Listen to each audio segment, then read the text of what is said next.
뽑고 싶었던 그 단 한 명의 지원자가 어떤 특성을 보였는가? 그 친구는요. 반갑습니다. 인생교육 졸업자 비밀언덕입니다. 제가 그 상반기 때 말이죠. 모의 면접을 한 300분 정도를 봤던 것 같습니다. 그러면서 거의 한 2주 동안 계속 연달아서 면접을 보면서 이런 질문을 받아본 적이 있어요. 만약에 이 중에서 단 한 명만 뽑을 수 있다면 누구를 뽑겠는가? 근데 저는 사실 고민할 필요도 없었습니다.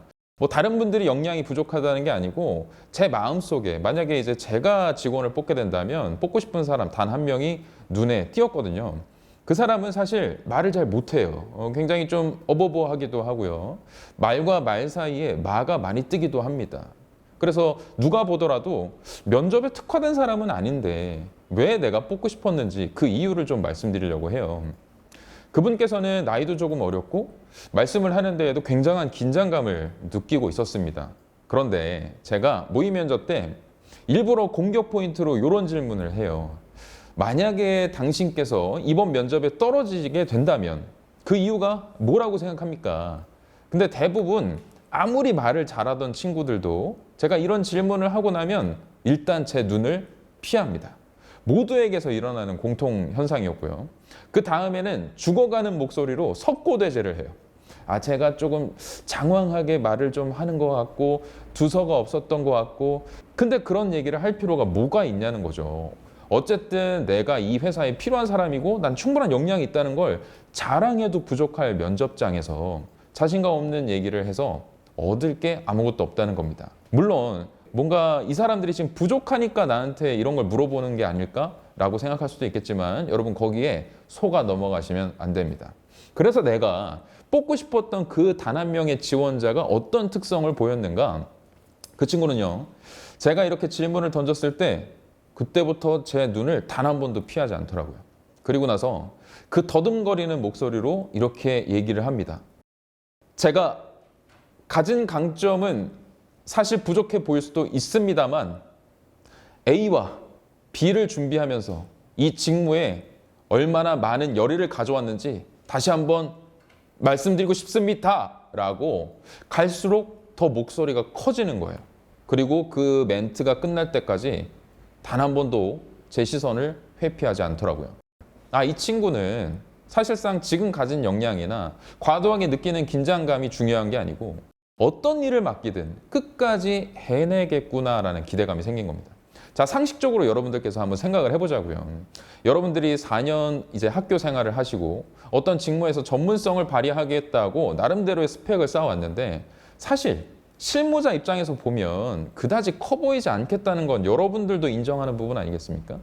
아무래도 아마추어일 수밖에 없고 실무를 경험해보지 않았기 때문에 전문성이란 걸 갖추기는 사실 쉽지가 않아요.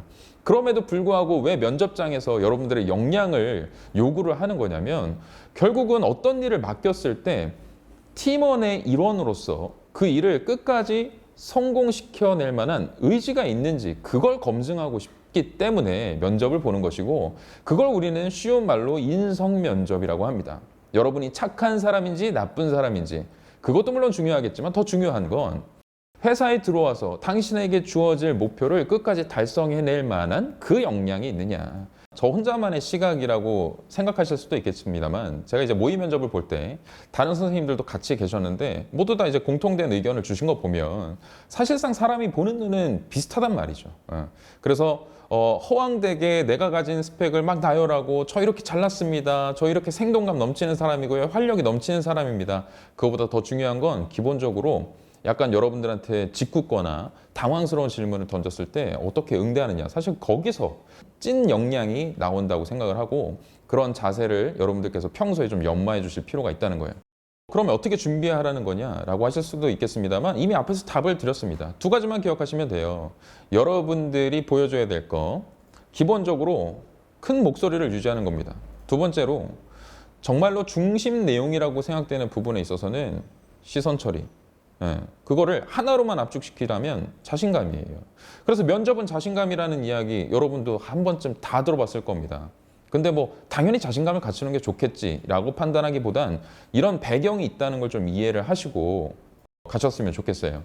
그래서 실제로 목소리가 큰 게 이런 두 부류의 현상이 나타난 것 같아요.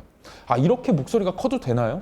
라고 걱정하시는 분들도 계시고, 아, 저는 얘기하다 보면 목이 좀 갈라지고 해서 삑사리도 좀 나고 그래서 좀 목을 아끼는 게 전략적으로 나은 것 같습니다. 일단 후자 같은 경우는 고민하실 필요가 없는 이유가 요즘에는 면접 시간이 굉장히 타이트해요. 10분 내외로 운영이 되고 질문의 가짓수를 따져봐야 적게는 4개에서 한 12개 내외의 질문을 받게 된다는 거죠. 여러분이 15분 정도, 10분 정도만 나름대로의 가면을 쓰고 연기를 한다고 생각하시면 뭐 삑사리가 날 부분, 그리고 목이 쉴 만큼의 열변을 토할 일도 없습니다. 두 번째로 목소리가 너무 커서 실제로 걱정하셨던 여성분이 계셨어요. 그리고 면접장에서 이런 피드백을 받으신 거예요. 목소리가 굉장히 크시네요.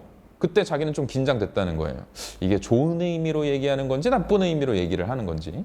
그런데 이 친구가 계속 페이스에 말리지 않고 큰 소리로 얘기를 하니까 면접관님께서 이렇게 얘기하시는 거예요. 톤도 높네. 그때 자기는 직감했다는 거죠. 이거 떨어지겠는데? 그래서 저한테 이제 카톡으로 하소연을 합니다. 저 너무 목소리가 커가지고 지적을 받은 것 같은데. 근데 저는 마음속으로 이 친구는 합격이겠다 싶었습니다. 실제로 최종 합격을 했고요. 이 두 가지만 기억하셔도 되는데 사실 우리가 혼자서 면접을 연습하다 보면 이게 당연히 좋은 건 줄 알면서도 실제로 연습하기가 굉장히 힘들어요. 누가 봐주는 게 아니다 보니까.